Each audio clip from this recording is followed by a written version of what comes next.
we've got a problem with the way we get energy in the United States of America. And we also know our infrastructure is a far cry from where it was in its glory days. Now, Scott and Julie Broussard, if I'm pronouncing that correctly, may have found a way to kill or save two birds with one stone.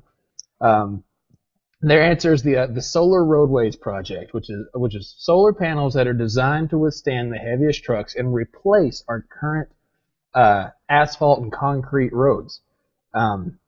They're textured for grip and water runoff. They've got the potential for heating elements to be built into them to melt ice and snow, which not only does that make the roadways safer and flow better, but there's also another environmental impact there because we have huge issues with the amount of sodium that gets into a lot of our fresh water sources and streams and rivers and whatnot.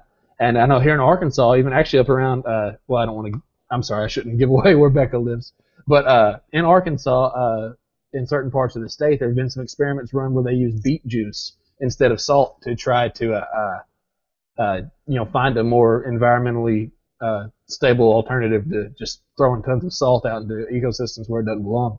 Anyway, so these roads could provide an answer just by being electrically heated, and they could also be lit by LED lights instead of having yellow painted lines and whatnot, so they'd be a little safer at night.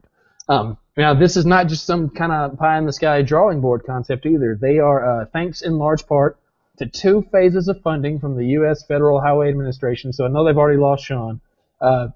They've already built a parking lot with the main basic features. That is the ability to withstand weight, although I don't know that they've quite tested it with, like big rigs and tractor trailers, but to withstand weight and to gather energy. So they've got a working model in place, which, it's still a far cry from a road. Now this estimate is from the couple. This is from the Broussards, so keep that in mind. But before you sound like a jackass in the comments, go check the data for yourself, which you can do at solarroadways.com. They claim that if these roads are implemented nationwide, they have the ability to cut U.S. greenhouse gas production by 75%. They also contend that these roads would pay for themselves due to the energy production, being able to turn around and sell that. There seems to be at least one government player who believes what they're selling, and that is their hometown of Sandpoint, Idaho, might end up being their first customer. Now, if you would like to be a part of making history yourself, they also have an Indiegogo campaign. They're trying to raise $1 million. They're just upwards of 100,000 right now, so definitely check that out. So I'll go ahead and kick it over to Sean. So what do you think, man? Solar roads, is this the path of the future? So I actually really like this idea, with 2 caveats that I'll throw in later. I really like it because, the interstate system has not been innovated upon since it started, right? Which is, they've just been asphalt roads. Texas, they got big arches, and that's kind of cool, but there's been no, real innovation on them. So I would be very interested in this, and I like the fact that they have one town that wants to go for this, and I'd love for that to be the beta test, because, if the federal government mandates these at some point, there's no way that they're going to stop doing them, even if they turn out to not work or be cost effective or whatever. So I want to see how it works in a town.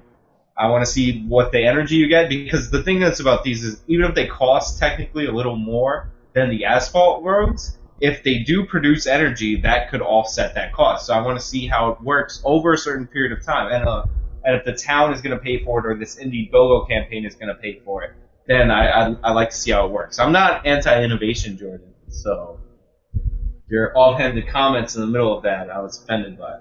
Well, my offhanded comments were the fact that this was being funded by the feds. Now, but you bring a great point. I would want to push back a little bit. I like your idea in theory because, like actual liberals, I'm not for stupid government spending. I'm for lots of government spending when it makes sense and none when it doesn't. But so is their hometown in Idaho? I'm not. I don't claim to be a climatologist by any means. But you're saying you want to see this on a local level. I feel like, for wanting to see if this is going to be effective, where's the best place to do it? Like what local municipality? Because obviously if you do it out in the desert, it's going to get a ton more, than the average American town. You do it up in Seattle, it's going to get a ton less. I'm just saying, I want to see it somewhere on the ground, not even about the energy, in the ground. I want to see cars go over it. I want to see what happens when it snows. Like, I want to see that in a small sample before we start building these roads. And what really kind of scares me about it is that they throw out an estimate, and an estimate is a code word whenever you get a government contract that you're going to blow 3 times the amount of money. So I'd like to see a budget and a beta test. Like, I don't, even if they don't capture the energy that they want, if they're cost neutral or probably cheaper than our asphalt roads, or even if they're a little bit more, like, I just want to see that they work and they don't crack or something ridiculous doesn't happen when they're being built. Yeah, that to me, that's the litmus test. Like, these things, like, not only do they not have to make money, they don't even have to be cost, revenue neutral. Like, if they cost less, if they're able to make back, just recoup enough of their price to cost less than asphalt, then obviously that's the better decision. On top of all the, just from a strictly money standpoint, environmental, pros be damned. If they cost less, then you got to go with it. I guess the one thing I'm scared of, the articles I've read on this, they do say it'll withstand the heaviest trucks. Becca can probably attest to this. I know you don't really see it in New York, but like in Arkansas, people drive tractors down the road. Like, there's a county road between my home, like where I'm from, and Little Rock, that literally has to be repaved twice a year because it's a farm road and it's completely destroyed by the end of each particular growing season, and they've got to repave the whole thing. And if you go down it in one of its bad times, it will destroy your car. That's, there are heavier, more dangerous things to roads out there than 18-wheelers. So that would be kind of what my one holdup. But hey, if they prove that it can take, these tractors and combines and some of these, more rural parts of the country, I don't know, it seems like a win-win to me.